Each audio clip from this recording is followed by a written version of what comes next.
Assalamualaikum warahmatullahi wabarakatuh. Perkenalkan, nama saya Dimas Bagas Pandiatorik dengan NIM 2301010101091.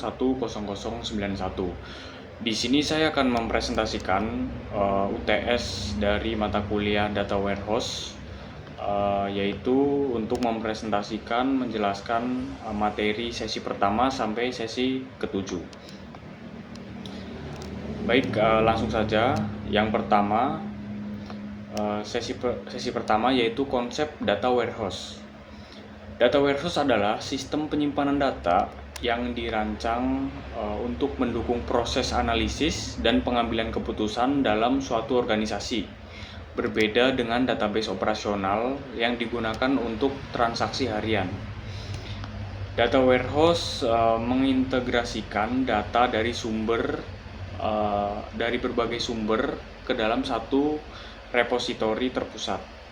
Data yang tersimpan bersifat historis, terintegrasi, dan terstruktur sehingga memudahkan pengguna dalam melakukan analisis bisnis, pelaporan, dan peramalan. Konsep utama data warehouse yaitu dikemukakan oleh Bill Inmon yang menyatakan bahwa data warehouse bersifat subject oriented, integrated, time variant, dan non volatil. Lalu selanjutnya sesi kedua yaitu arsitektur dan komponen data warehouse. Arsitektur data warehouse menggambarkan bagaimana data dikumpulkan, diproses, disimpan, dan disajikan kepada pengguna. Secara umum, arsitektur data warehouse terdiri dari 3 lapisan utama, yaitu sumber data atau data source, lalu proses integrasi data atau ETL, dan penyimpanan data yaitu data warehouse.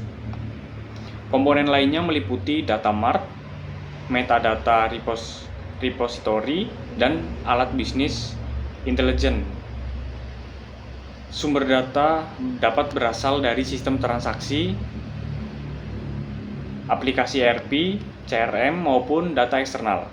Seluruh data tersebut diproses melalui ETL sebelum disimpan dalam data warehouse dan digunakan untuk kebutuhan analisis.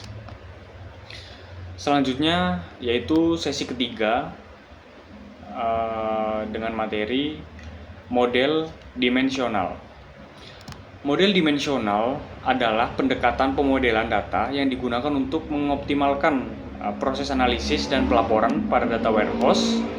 Model ini terdiri dari tabel fakta atau fact table dan tabel dimensi atau dimensi table.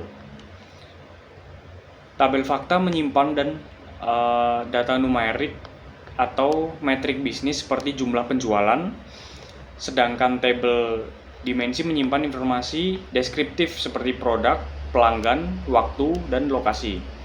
Model dimensional umumnya dipresentasikan dalam bentuk star skema atau snowflake skema.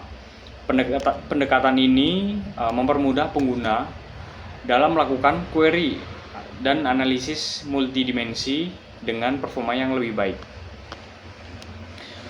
Selanjutnya yaitu sesi keempat, desain logical data warehouse.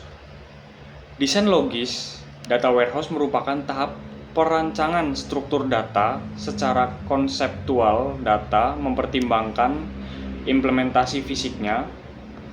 Pada tahap ini dilakukan identifikasi kebutuhan bisnis, penentuan fakta dan dimensi, serta perancangan hubungan antar tabel. Desain logis berfungsi sebagai blueprint yang menjelaskan bagaimana data akan diorganisasikan dalam data warehouse. Hasil dari desain logis biasanya berupa diagram skema bintang atau star skema atau skema salju snowflake skema yang menggambarkan relasi antar tabel fakta dan tabel dimensi. Selanjutnya kita masuk ke sesi kelima yaitu desain physical data warehouse. Desain physical data warehouse adalah tahap implementasi dari desain logis ke dalam sistem manajemen basis data yang sebenarnya. Pada tahap ini ditentukan struktur penyimpanan data, indeks, partisi table, metode kompresi, dan strategi optimasi kinerja lainnya. Tujuan utama desain fisikal adalah memastikan data warehouse mampu menangani volume data yang besar serta memberikan respon query yang cepat. Faktor seperti kapasitas penyimpanan, performa, sistem keamanan data, dan kebutuhan backup juga menjadi pertimbangan penting dalam desain fisikal. Lalu selanjutnya kita masuk ke sesi ke-6, yaitu proses ETL. ETL atau Extract Transform Load merupakan proses utama dalam pembangunan dan pemeliharaan data warehouse. Tahap ekstrak bertujuan mengambil data dari berbagai sumber yang berbeda. Tahap transfer digunakan untuk membersihkan, mengubah format, mengintegrasikan, dan menyesuaikan data agar sesuai dengan kebutuhan bisnis. Setelah data siap, tahap load dilakukan untuk memuat data ke dalam data warehouse. Proses ETL memastikan kualitas, konsistensi, dan integritas data sehingga informasi yang dihasilkan dapat dipercaya untuk mendukung pengambilan keputusan. Yang terakhir yaitu sesi ke-7, Parallel Execution Data Warehouse. Parallel execution pada data warehouse adalah teknik pemrosesan data secara bersamaan menggunakan beberapa prosesor atau server untuk meningkatkan kinerja sistem. Dengan eksekusi paralel, proses ETL, query analitik, dan pemrosesan data dalam jumlah besar dapat diselesaikan lebih cepat dibandingkan pemrosesan serial. Teknik ini sangat penting dalam lingkungan big data dan data warehouse modern yang menangani jutaan hingga miliaran record.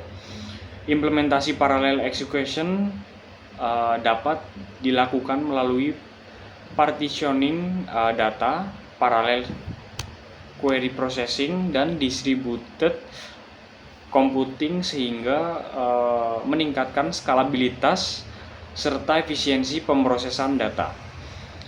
Mungkin dari saya cukup sekian, kurang lebihnya mohon maaf. Wassalamualaikum warahmatullahi wabarakatuh.